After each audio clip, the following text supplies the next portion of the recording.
Hello guys, my name is Adrian and welcome to my channel. If you're new to the channel, I'm trying here to create a small game engine in order to be used for some game that I'm developing live on stream. Before I'm continuing my journey, I need to write some math code. So, the first thing that we will need in order to write this math code is the following. We need to add a new folder called math into our common module, because in this common module will go across the project. So math, it will be one of the parts that will be very shared between the modules, let's say. I want to have also a header. Let's call it headers, of course. And what I will do, I will implement a few classes. So the first one that we will write, it's mat4, and we will talk more about what matrices are. We'll start with this. We have the mat4. I will add a new class column and a header vec3. What we will do afterwards is like target precompile headers, project name, public and headers, and the other one is target sources, project name, and we'll have the column and the mat4. I will rename this to mat4 without the extra space here. In just a second. Okay, so just let me do my part. Okay, maybe the column after, why not? Okay, so into the headers, first I will include the cmath. Just a second, cmath, because it has a lot of useful function that we will use. Of course, we need to include here the math subfolder, because we want to take all the code here into the consideration when we are doing something. We're having the header. First, let's include the vec3. Let's include the math4, why not? And let's include also the column. Okie dokie. So, what we do further? Let's talk a little bit about the vec3. So let's have the namespace core and math, because this is how we like to kind of put the namespaces, or not core, just math, sorry, because we are under the math situation here. So in here we'll have a structure, vec3, and what is a vec3? You know it as something or some structure that has three members, x, y, and z. Okay, this can represent, let's say, a point or direction. Okay, and for example, if I want to say that, hey, I'm having my object and I want to put it at the position x, y, and z. Okay, this vec3 can represent a position. Okay, and it is also possible to represent a scale with it, and yeah, many other things if you want. So we have our vec3. That's what we know about it. It represents a point, and that's okay. We used also in the shaders the vec3. Okay, it's something that it's also exists into the shader languages. Okay, like I said, just a structure to represent three floats together. Okay. Now, let's talk a little bit about the column. What a column is. Column, it's something, of course, first needs to be a struct. Okay, very important. The column needs to be a struct. And the namespace needs to be math. Don't forget about it. So, a column, for example, it will have something like 4 members, because this is a column that I'm planning to use for a mat4 matrix. And we will kind of give more details when we get to the math part, the mat4 part. So I will represent a column as float x, float y, z, and w. Okay, this is what a column will have from my perspective. Okay, let's also put here math. Good. And now, so we have this column and we are going to the mat4. Just a second. Okay, it's a struct.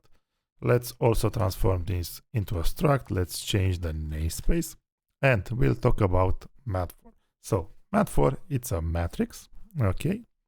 And the matrix with the 4 at the end, we are trying to say that, hey, it's a matrix that have 4 rows and 4 columns. Okay, it has 16 elements in it. What is this, or why is this matrix very useful? A matrix, it's a structure that can hold a translation, a rotation, and a scale together into the same structure, okay? By having this, let's say, rows and these columns, you can kind of put inside that structure, that mathematical representation. If you want to extract the information from that matrix, you can extract the position of an object, the rotation, and the scale. That's why it's very useful. And this is how the GPU is working. If you remember from the previous video, we had these uniform buffalo objects. And one was in charge of the transformation, where we have this mat4 model. One was in charge of the view matrix, and one of the projection matrix. Okay, so today we'll try to start with the model one. So what we'll do in our shade, it will be model multiplied by the vertices. Okay, just that. If we're running right now the code, we should not see anything. Okay.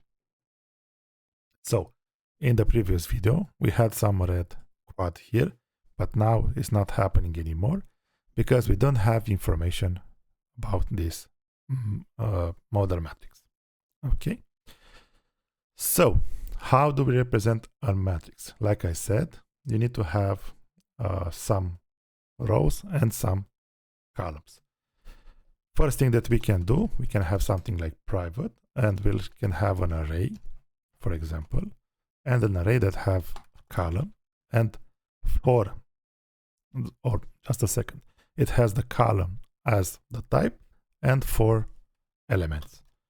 So just a second, let's move this. I don't know. Just a second, let's put it into the core. Maybe we will use it more. Okay, target precompiled headers. Just a second, public headers. Good. Okay, so like I said, we have 4 columns. Okay, this is kind of the visual representation. So how you can imagine 4 columns is like you have X, Y, Z, W, and so on. If I'm going to the internet, I can just a second to find a nice matrix image. Just a second. Okay, so what we can have, just a second, save image, desktop, save image, and let's open the image. So this is what a matrix structure will look like. In general, you can have like 3 rows, you can have 3 columns, you can have 2 rows and I don't know, 2 rows and 3 columns. You can have different variation, okay? But the ones that we are using mostly in graphics is the 3x3 and 4x4.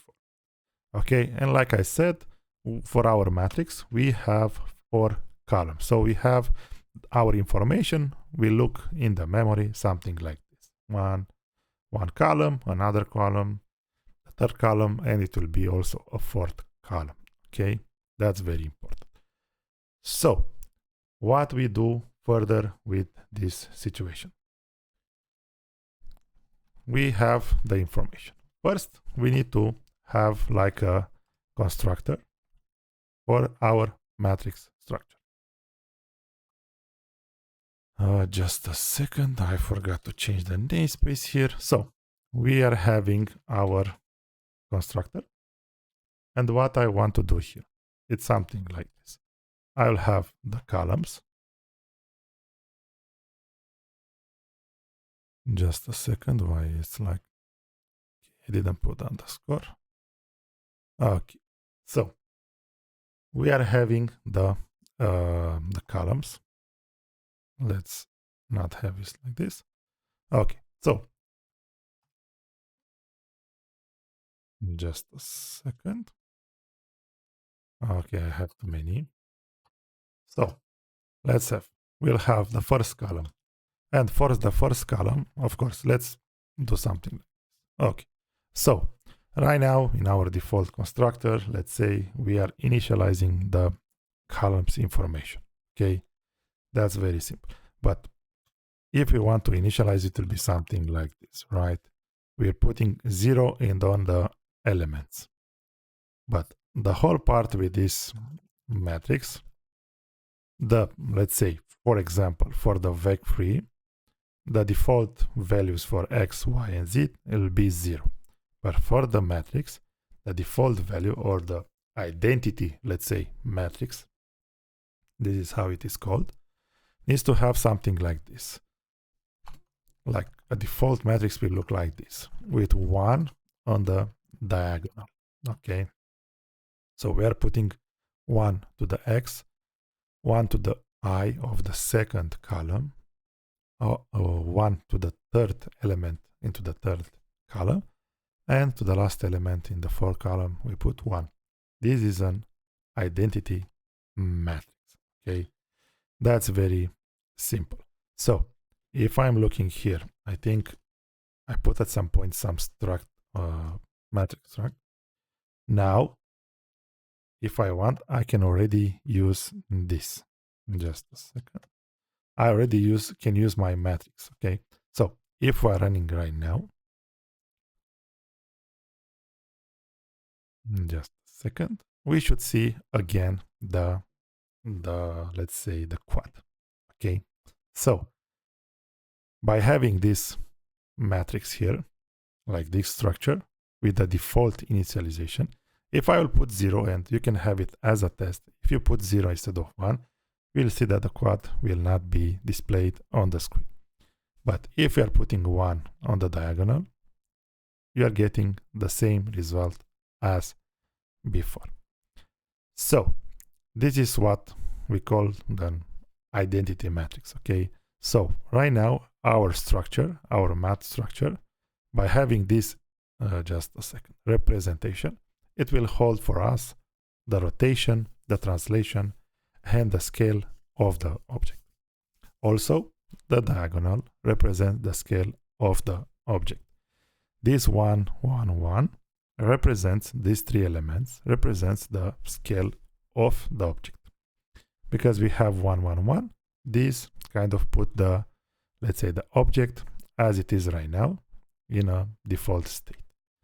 If you want, you can, or we can also, we can change the scale. So on the diagonal, on the first three elements of the diagonal, we keep the scale information of the object.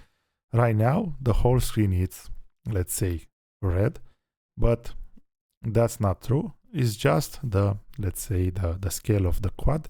It's bigger and it will occupy the whole size. So let's put it back into the default. So like I said, this structure will hold the scale on the, let's say, on the diagonals, on the first three elements of the diagonal. So we have the, let's say, the identity matrix. I will try it for today also to implement translation. So we'll have something like this. Auto translate. We'll have a constant vec3, which we'll call vec. Okay, and we'll have a void. So what we can do first, we need to implement in our column some operator. For example, what we can implement first. First, just a second. We can have something like this. Auto, operator, the multiplication. We have a constant, float, value.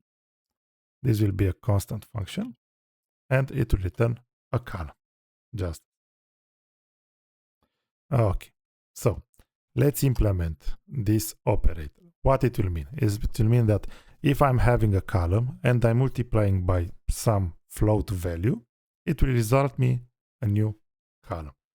And how that will look, it will be something like this.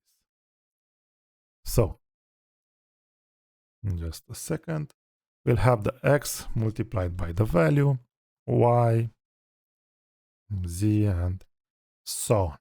This is a very simple implementation for our, let's say, operator.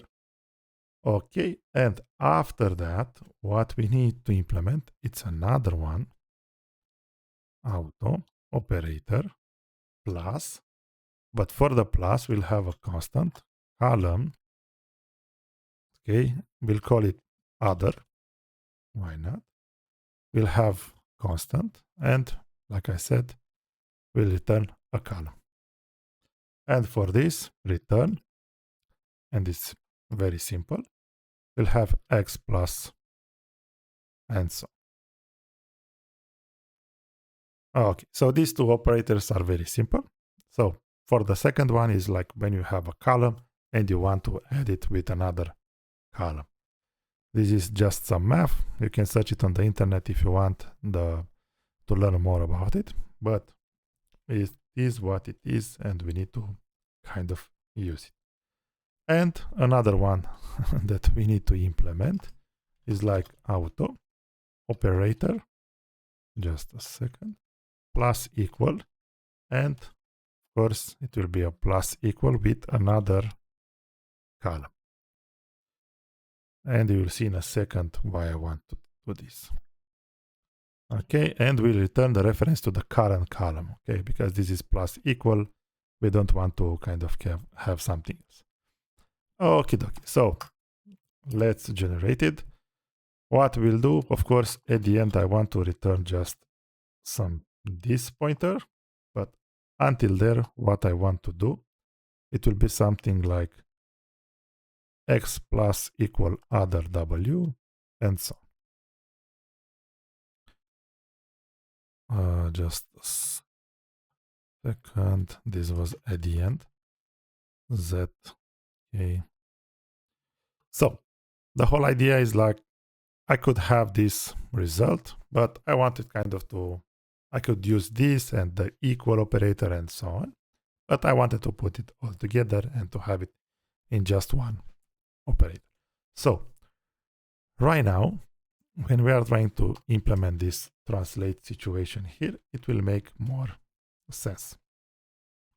So the translation in this, our nice, beautiful, let's say structure, the translation, it is held in these three elements from the last column. Or if we are remembering to kind of where it was, just a second, the image.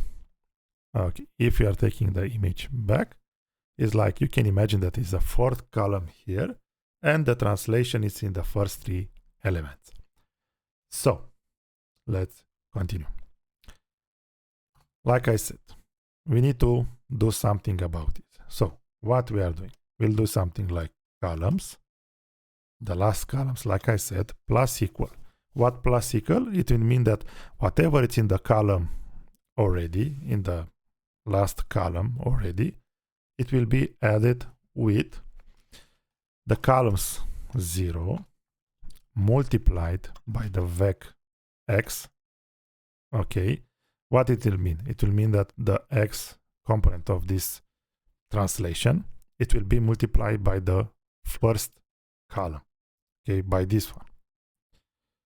Okay,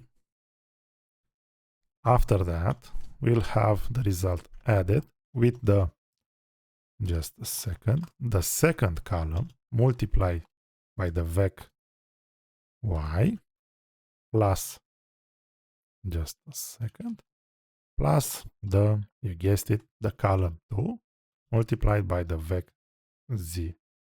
So why we are doing this? In general, on the internet, you can have an example that will just modify these three elements And that's called something like a absolute translation. Okay, but if we are doing that, it will not your matrix will not know whatever happened before. By doing this in this way, this for sure, if you had, for example, for your matrix, for your object, you had something like a translation. After that, you rotate it, and after that, you want to do another translation. By doing in this way, it will ensure that whatever rotation was before that in your matrix, it will still be there, or any other translation, it will still be there. So that's why we are doing in this way. What we can do further now, if we want, into our transform, we can have something like translate, and we can go a little to the just a second. We can go a little to the right and see what is happening. Let's see if we implemented the translation correctly, and it appears that we did so. So our let's see, our quad just moved from the initial position in the center of the scene to the right by using matrices. Like I said, matrices is just a structure that can kind of help you to keep the rotation, the scale, and the position of an object. Like I said, the scale is held on the first three elements on the diagonal. The position, it's held into the first three elements from the last column. And the rotation, it's kind of across the whole matrix. But we will discuss in another part, in another video about the rotation. First, we are interested just in translation and into the scale. Okay, if you want to implement also the scaling, we can do it by having a auto scale, of course, vec free vec. Okay, just let me align this. Just a second. I am back. So, scale. For the scale, we need to implement another operator, and it will be this one. Operator, and we'll have the operator with the, just a second, the operator with the plot, with the scalar, or how it is called. I cannot know for sure. So, in here, what we'll do, at the end, we'll return this, of course, but before that, we will do the same as here, but we will change the sign. Okay, and we'll put the value for all the elements. And if we are going back to the map, okay, for the scale, we have something like columns, 0, and we multiply it with the vec x. So, like I said, column 0, and we multiply it with the vec x. The same applies with this scale. Like if you had a translation or a rotation for your object before, by doing this way, it will kind of hold what it was before. So this is how you kind of implement the scaling. Imagine that here is just, we are kind of having for the column 0, we are putting whatever was in the column 0, and we are multiplying by the x, y, and z. And now, if you want it here, we can have something like transform, scale, and let's have something like this to make the, let's say, the object half of what it was. Let's see. So now our quad is smaller. If I'm removing the translation, you can see that the object will remain in the center of the scene, but it will be a little small. Okay, so guys, thanks for watching. Today we talked a little bit about the matrices. Okay, we implemented the translate and the scaling, and into the next video we'll talk about projection. We'll implement the orthographic projection and the perspective projection. I hope I kind of made an easy video where I kind of put this information that at the first glance can be a little complicated, but I hope I explain it in a simple manner.